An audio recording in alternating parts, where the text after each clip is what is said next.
और जैसे मैं इसमें एंटर करता हूँ आप देख सकते हैं शांत चित्त, ये आनंद परम आनंद का स्थान है, जिसे श्री नारायण भट्ट जी की समाधि। वो नारायण भट्ट जी जो ब्रज के आचार्य हैं। आज हमारा जो पूरा ब्रज खड़ा हुआ है वो इन्हीं की भक्ति के ऊपर खड़ा हुआ है, और आज हम और जो आप श्री जी के चरणों में नतमस्तक हो रहे हैं। ये देखिए आप, ये जो आप देख रहे हैं ये प्रभु जी समाधि है। ये समाधि है और ये नीचे जाने का, ये त्रिवेणी कूप पे जाने का रास्ता है। ये त्रिवेणी कूप का रास्ता यहाँ से। ललिता सखी ने आग्रह किया भगवान कृष्ण से, कहते हैं कि श्याम सुंदर मुझे प्यास लगी है, कृपया करके कोई पानी का इंतजाम करें या जल ला कर दें। इस प्रकार उन्होंने आग्रह किया।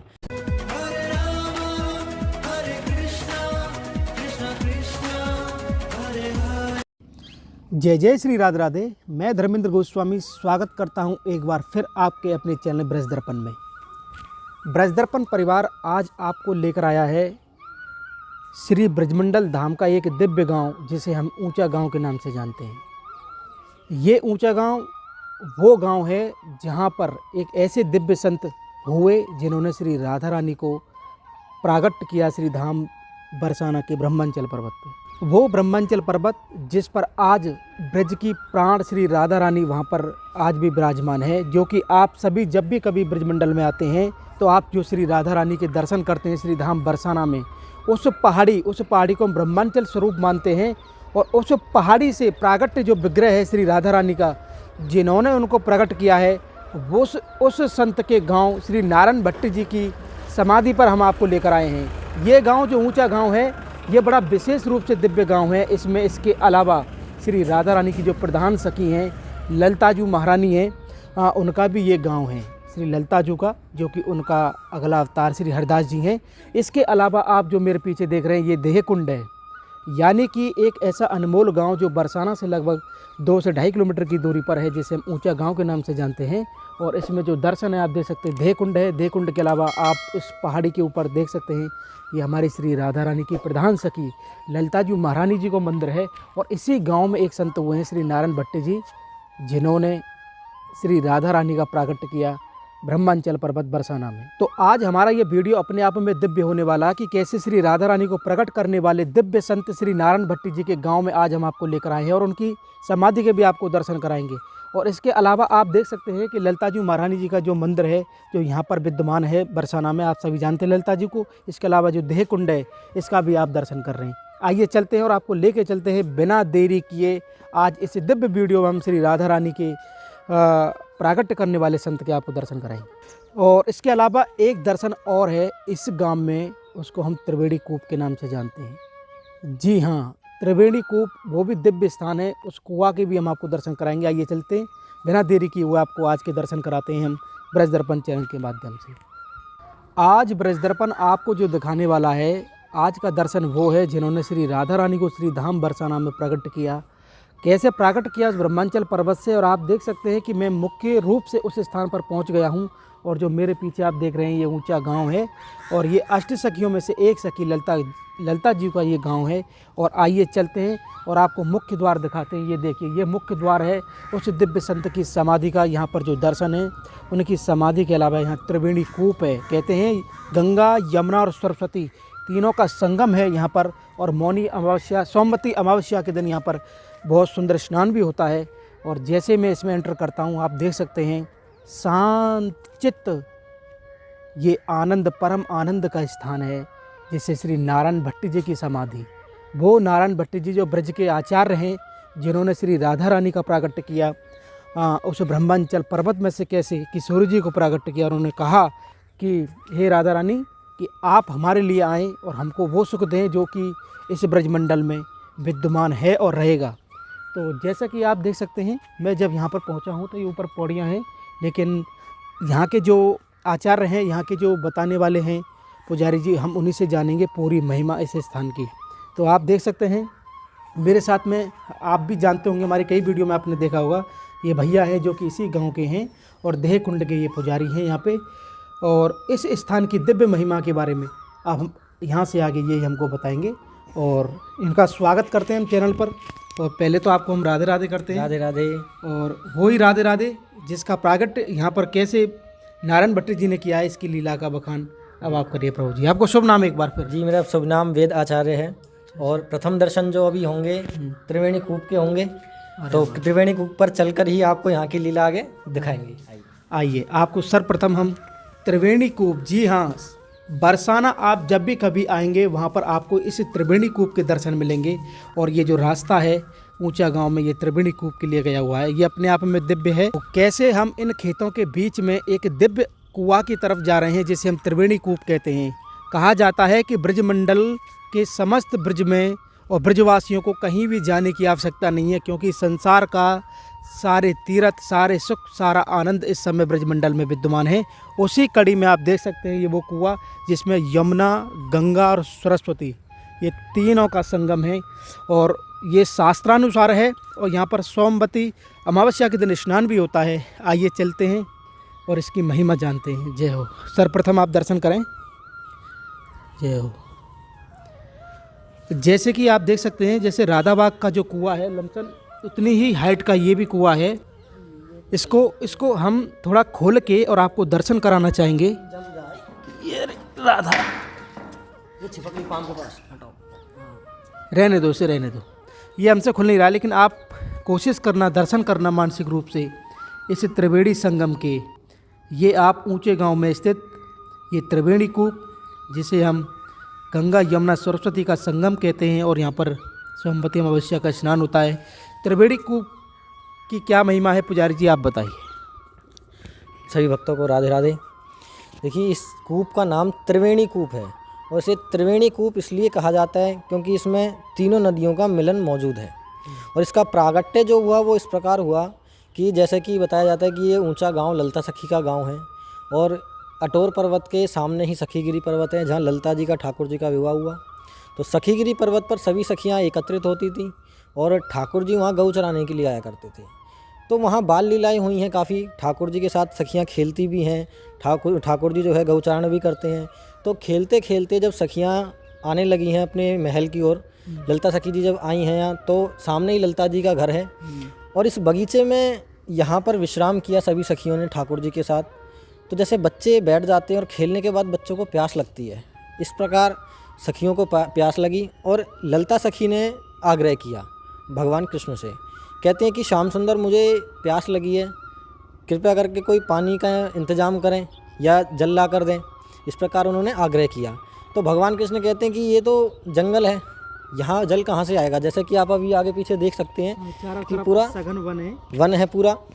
तो अब ठाकुर जी कहते हैं आपके लिए मैं जल कहाँ से लाऊं, लेकिन सखियों ने जो है आग्रह किया है तो ठाकुर जी टाल नहीं सकते। तो भगवान ने स्वयं अपने हाथ से यहाँ एक गड्ढा खोदा, तो उस गड्ढे में से तीनों गंगाओं का जो है उत्पन्न प्रागट्य हुआ और जब से लेके आज तक ये कुआं यहीं मौजूद है और समय अनुसार गहरा होता चला गया। जैसे कि एक चीज़ का हम दोबारा निर्माण करते, एक समय ऐसा आता है कि वो खंडित होने लग जाती है, तो उसको दोबारा निर्माण में किया जाता है ताकि वो चीज़ सेफ रहे। इसी प्रकार से ये कुआं जो है आज देख सकते हो, आज भी ये जल है और सोमवती अमावस का इसका स्नान होता है। और ऐसा कहा जाता है कि हमारे शरीर से जुड़े कुछ, कई बार क्या होता है कि हम कुछ चौराहे लांग देते हैं। ये क्या होता है कि ये पांडित्य कर्म के अंदर कई चीज़ें आती हैं, जैसे चौराहे लांगना या नज़र लग जाना बच्चे को, या शरीर से जुड़ी कुछ बीमारी जैसे चर्म रोग होता है। इस प्रकार से बहुत सी चीज़ें हैं जिसके स्नान से वो हमारे अपवित्र जो कर्म हैं वो धुल जाते हैं। ये हम कह सकते हैं कि हमारे जो पाप कर्म हैं वो भी धुल जाते हैं। तो इस वन के बीच में ये त्रिवेणी कूप के दर्शन भगवान ने हमें कराने का सौभाग्य प्राप्त दिया, करने का सौभाग्य प्राप्त किया कि इसके निर्मल जल से हमसे अनजाने हुए जो पाप हैं उनको हम धो सकते हैं। साधु संत यहाँ आते हैं और अब भी ये चालू है, देख सकते हैं। जैसा कि आप प्रभु जी ने मुझे बताया कि आपके राधा रानी और सखियों के कहने पर भगवान श्री कृष्ण ने अपने स्वयं हाथों से इसका जो उद्धार किया है, इसका उद्गम किया है, उसका आप दर्शन कर रहे हैं। लेकिन अब इसमें आचमन भक्त लोग कैसे करें, उसके लिए इसी जल का यहाँ पर नल लगाया हुआ है। और जब हम यहाँ पर आए हैं तो स्पर्श करना चाहेंगे उन तीनों नदियों के जल से, जिसे हम गंगा, यमुना, सरस्वती, त्रिवेणी कहते हैं। एक संगम आप प्रयागराज इलाहाबाद में देखते हैं, जहाँ पर कि इस समय अभी माघ मास का यहाँ पर कुंभ चल रहा है। लेकिन ब्रजवासियों के लिए भगवान श्री कृष्ण ने कैसे उस प्रयागराज को ही यहीं भेज दिया, उसका प्रमाण आप इस समय देख रहे हैं। और जितने भी भक्त लोग हैं, जैसे कि इसमें जल भरा हुआ है, इसका इसी का जल है, ये देखिए। और ये जय हो श्री राधा। ये आनंद की अनुभूति अपने आप में दिव्य है, क्योंकि शास्त्रों के अनुसार भगवान श्री कृष्ण ने इसका अपने हाथों से, अपने कर कमलों से किशोरी जी के लिए इसका उद्धार किया। एक बार पुनः आप दर्शन करें और उन लीलाओं के दर्शन करें, उन कृष्ण की लीलाओं का दर्शन करें, जिसका प्रमाण आज भी इस ऊंचा गांव, बरसाना के पास ऊंचा गांव में यहाँ स्थित है। अब जब हमने यहाँ पर त्रिवेणी कूप के दर्शन किए हैं, अब उसके बाद जो मुख्य रूप से हमारा मुख्य दर्शन है नारायण भट्ट जी की समाधि। बिल्कुल। वो अपने आप में दिव्य है। कैसे उन्होंने हमारी किशोर जी को यहाँ बरसाना में प्राकट किया, जो आज ऊंची अटारी पे जो आप दर्शन करते हैं, ये इन्हीं की कृपा से है। त्रिवेणी कूप के दर्शन करने के बाद आप मेरे जो सामने इस ऊंचाई पर देख रहे हैं, उसे दिव्य संत श्री नारायण भट्ट जी, जो कि हमारे कुलगुरु हैं, बरसाना के जितने भी गोस्वामी गण हैं उनके कुलगुरु हैं हमारे श्री नारायण भट्ट जी। और आइए चलते हैं उनकी समाधि पर, आपको लेकर चलते हैं और वो दिव्य दर्शन कराते हैं। तो हम नारायण भट्ट जी की समाधि के दर्शन करें, लेकिन उससे पहले एक चीज़ मैं आपको ज़रूर बताना चाहता हूँ। एक संत तो वो जिन्होंने श्री राधा रानी को प्रकट किया, और आज भी इन कुटियाओं में आप देख रहे हैं संत अपना भजन करते हैं। ये दिव्य संतों की वो कुटिया है, देखिए आप, छोटी छोटी, जिनमें संत अपना निवास करते हैं और आज भी भजन करते हैं और उसका मान बढ़ाते हैं इस स्थान का, जिसके दर्शन आज हम और आप करने जा रहे हैं, श्री नारायण भट्ट जी की समाधि। और जैसा कि आप देख सकते हैं, मुख्य द्वार पर आ गए हैं भैया हमारे साथ में, और आइए चलते हैं और आप भी मेरे साथ में चलिए। जय हो। ब्रज के आचार्य हैं ये हमारे श्री राधा। अब इनकी महिमा भी हमारे भैया से ही जानेंगे। सर्वप्रथम आप इनके दर्शन करें और मानसिक रूप से प्रणाम करें इनको, क्योंकि इन्होंने ही किशोर जी का प्राकट किया है श्री धाम बरसाना के ब्रह्मांचल पर्वत पर। अरे वाह, ये देखिए आप जब भी कभी आते होंगे बरसाना, लेकिन अब आप ब्रज दर्पण चैनल के माध्यम से जानेंगे कि बरसाना के पास भी कुछ दिव्य जगह हैं। पहले आप इस सघन वन के दर्शन कीजिए। बीच में ये रास मंडप है प्रभु जी, ये सब समाधियाँ हैं और होली के समय पर यहाँ पर उत्सव मनाया जाता है। होली के समय है? होली के समय पर, हाँ। ये सामने देख रहे हैं आप, श्रीमन नारायण भट्ट गोस्वामी नमो नमः। ये सभी गोस्वामी गणों, बरसाना के राधा रानी मंदिर के जितने भी पुजारी हैं, उन सब के हमारे ये गुरुजी हैं। और ये देखिए, ये वो संत हैं जिनका दर्शन आज मैं आपको कराने लाया हूँ। और उस दर्शन से पहले एक बार आप जब कैमरा चारों तरफ घुमाएंगे, यहाँ आपको बंदर दिखेंगे, वृक्ष दिखेंगे, लता पताएँ दिखेंगी, और सबसे महत्वपूर्ण यहाँ दिव्य शांति का अनुभव होगा। इसके अलावा मेरे बगल में ये देखिए आप, ये जो आप देख रहे हैं, ये प्रभु जी समाधि है। ये समाधि है और ये नीचे जाने का, ये त्रिवेणी कूप पर जाने का रास्ता है। ये त्रिवेणी कूप का रास्ता यहाँ से, हाँ। जिस कुएं के हमने आपने दर्शन किए हैं, प्रभु जी बता रहे हैं कि ये रास्ता यहाँ से त्रिवेणी कूप में जाने का है। तो इसके अंदर कितना नीचे तक जाते हैं? एक फ्लोर लगा लीजिए, एक फ्लोर, ये आप फर्स्ट फ्लोर पर खड़े हो, नीचे आप उसमें जंगल में पहुँच जाओगे। अच्छा, ये वो नीचे वाला जो रास्ता है उधर। और इसके अलावा ये समाधि से लॉक किया हुआ है अभी, देखिए आप। अब हम आपको लेके चल रहे हैं ब्रज के परम दिव्य संत श्री नारायण भट्ट जी की समाधि पर, जिन्होंने संसार को राधा नाम का आनंद दिया। बरसाना में कैसे किशोर जी का प्राकट्य किया है, आइए। जय हो। बरसाना में इस समय आज सुबह बारिश हुई है, आप देख सकते हैं सब जगह जल है। जय हो। ये देखिए आप, तो हमारे साथ में भैया हैं, लेकिन दर्शन जिस तरह के आप देख सकते हैं, सामने डूंगर का पेड़ है, और डूंगर के पेड़ के अलावा आप देख सकते हैं ये दो यहाँ पर रास मंडप टाइप के बने हुए हैं। और ये देखिए इधर, और इधर जब आप दर्शन करेंगे तो जिस तरह का आप देख रहे हैं कि समाधि का जो प्रांगण है वो इस तरह से बना हुआ है। मेरे सामने आप ये चबूतरा आप देख रहे हैं, और इसके अलावा ये डूंगर का वृक्ष आप देख रहे हैं, और ये जो रास्ता आप मेरे सामने देख रहे हैं, ये बरसाना के लिए गया हुआ है, नाले के सारे। और बरसाना यहाँ से 2 से 2.5 किलोमीटर की दूरी पर है। और हम जहाँ खड़े हुए हैं, ये हमारे श्री नारायण भट्ट जी की जो समाधि है, आप देख सकते हैं, उसकी ये दर्शन आप मेरे पीछे कर रहे होंगे। तो हमारे भैया जी हैं, अब इन्हीं से जानेंगे यहाँ की क्या महिमा है इस दिव्य स्थान की। तो जब हम यहाँ पर आते हैं तो सर्वप्रथम आप यहाँ पर पढ़ सकते हैं, समाधि स्थल श्री लाडले ललितम सत्तम भजामी। ब्रजाचार्य श्री नारायण भट्ट जी ब्रजो धारक। यानी कि ये जो दर्शन है अपने आप में अद्भुत दर्शन है। जय हो। तो भैया मेरे साथ में है। प्रभु जी क्या महिमा है इस स्थान की? राधे राधे। की जो समाधि है नारायण भट्ट जी की समाधि है। नारायण भट्ट जी एक संत हैं। सबसे सर्वप्रथम उस शब्द का अर्थ हम जानेंगे कि इन्हें संत श्री नारायण भट्ट जी क्यों कहा जाता है। देखो, जहाँ एक संत का नाम आ जाता है वहाँ इस सृष्टि से, इस ब्रह्मांड से उसका रिश्ता एक अलग हो जाता है। संत का एक ही चीज़ के साथ रिश्ता होता है, ईश्वर। जहाँ संत का नाम आ जाता है वहाँ ईश्वर और संत के अलावा, भक्ति के अलावा किसी दूसरी चीज़ का महत्व नहीं रहता।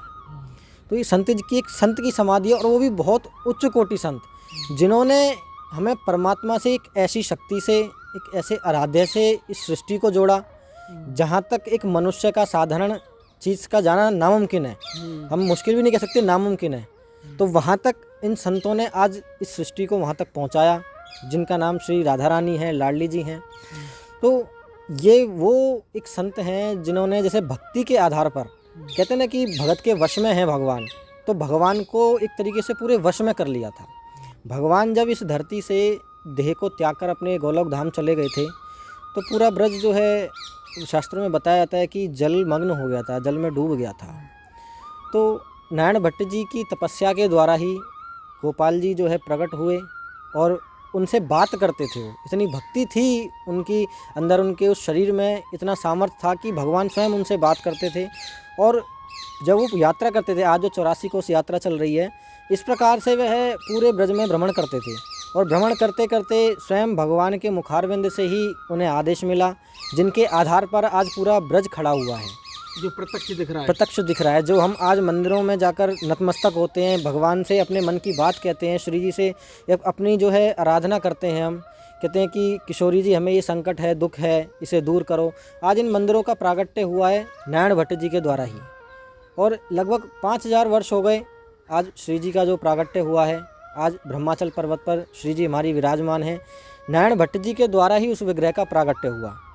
और ब्रह्माचल पर्वत ही क्या, पूरे ब्रज का प्रागट्य धारक ही यही है। जैसा कि आप यहाँ नाम भी पढ़ सकते हैं, श्री नारायण भट्ट जी ब्रजोधारक। ब्रजोधारक, हाँ। इनका एक नाम की उपाधि जो लिखी हुई है वो है ब्रजोधारक, यानी ब्रज का उद्धार करने वाले। आप ब्रजमंडल में जैसे वृंदावन के दर्शन करते हैं, गोकुल के दर्शन करते हैं, यमुना जी के दर्शन करते हैं जी, और जितने भी मंदिर हैं सब इनकी कृपा से हम सब आज दर्शन कर रहे हैं। जिसमें से मैं कह रहा था कि राधा रानी का जो मंदिर है ब्रह्माचल में, ब्रह्मांचल पे, वो भी इन्हीं के द्वारा ही है। आज हमारा जो पूरा ब्रज खड़ा हुआ है वो इन्हीं की भक्ति के ऊपर खड़ा हुआ है। और आज हम और जो आप श्री जी के चरणों में नतमस्तक हो रहे हैं, उस भक्ति तक, उस भाव तक हम डूब जाते हैं। हमारी आंखों में जो अश्रु आते हैं, इस दिव्य स्थान के हम जो दर्शन कर पा रहे हैं, इस ब्रज के अंदर डूबे हुए इस प्रेम को हम उसको महसूस कर सकते हैं। वो तो आज वो इन संतों के द्वारा कर सकते हैं। क्योंकि मनुष्य का उस भक्ति को पाना या उस भक्ति को समझ पाना आसान नहीं है। एक सरल शब्दों में कहें, अगर किशोरी जी की कृपा और जल्दी चाहिए तो एक बार इस स्थान पर जरूर आना चाहिए। ये राधा रानी को प्राकट करने वाले हमारे दिव्य संत हैं और हमारे तो ये कुलगुरु हैं। तो हम इनको बारंबार प्रणाम करते हैं। और आप जब भी कभी आप बरसाना में आएँ, श्री राधा रानी के दर्शन कर रहे हों, उस समय एक भाव भी आपके अंदर ये होना चाहिए कि उस विग्रह का जो आप दर्शन करते हैं, उस महल अटारी पर, वो विग्रह इन्हीं के द्वारा प्राकट किया है। तो एक बार यहाँ पर भी आए वो एक बार। बिल्कुल। देखिए, संत जो होते हैं, ये हम ये कह सकते हैं कि देखिए, जैसा कि एक किसान खेती करता है, उसने गन्ने की खेती की उत्पत्ति की, गन्ना बनाया। अब उस गन्ने को हम डायरेक्ट खाएंगे वो एक अलग बात है, क्योंकि सबका स्वाद अलग अलग है। लेकिन उस गन्ने को हम चाय में डाल दें तो चीनी का स्वाद नहीं आ सकता। तो संत जो हैं, देखो ये शास्त्र जो हमारे हैं, ये गन्ना है और इसमें से रस निकालने वाले ये हमारे संत हैं। क्योंकि उस रस को निकाल कर, उसका स्वाद बनाकर ये किसी को दिया जाए तो उसको पीने में अलग ही आनंद है। तो शास्त्र को खगोलना, शास्त्र में से उस चीज़ को, शब्द को निचोड़ना और किसी को परोसना, ये हर किसी के बस की बात नहीं है। इसीलिए संतों का, साधु संतों का, ब्राह्मणों का जन्म होता है। तो हमारे जो ये नारायण भट्टी जी हैं उनका ऊंचे गांव में निवास था है शुरू से? निवास तो देखिए शुरू से पीछे से तो ऐसा बताया जाता है कि ये राजस्थान साइड से थे, आगे साउथ की तरफ से, और यहाँ आकर जो आखिरी इन्होंने सांस ली है, कैसे वो ये इस जगह को बताया जाता है। तो जैसा कि हमने और आपने जो दर्शन किए, ये हमारे दिव्य संत श्री नारायण भट्टी जी की समाधि के दर्शन किए। आज ब्रज दर्पण चैनल पर जो किशोरी जी की कृपा हुई, कैसे हमने आपको ये दिव्य संतों के आपको दर्शन कराए। तो ये सर्वत्र आनंद आप जो देख रहे हैं, ये वन ललिताएँ देख रहे हैं आप, ये पूरा रास मंडप देख रहे हैं। जैसे कि इन्होंने बताया किस तरह से होली के समय पर यहाँ उत्सव होता है और समस्त ब्रजवासी जो बरसाना के आसपास हैं वो सब यहाँ प्रणाम करते हैं इस भूमि को, इस स्थान को, और हम एक बार पुनः इनको प्रणाम करते हैं। और इसी के साथ हम आज की इस वीडियो को अंतिम रूप देंगे। जय हो मेरे नारायण भट्टी जी। तो आज का हमारा ये भाव, हमारा ये आनंद आपको कैसा लगा, आप हमें कमेंट करके, शेयर करके और इस चैनल को ज़्यादा से ज़्यादा सब्सक्राइब करके ज़रूर बताएं। श्रीधाम बरसाना के श्री नारायण भट्टी जी की समाधि से आप सभी को प्यार भरा राधे राधे।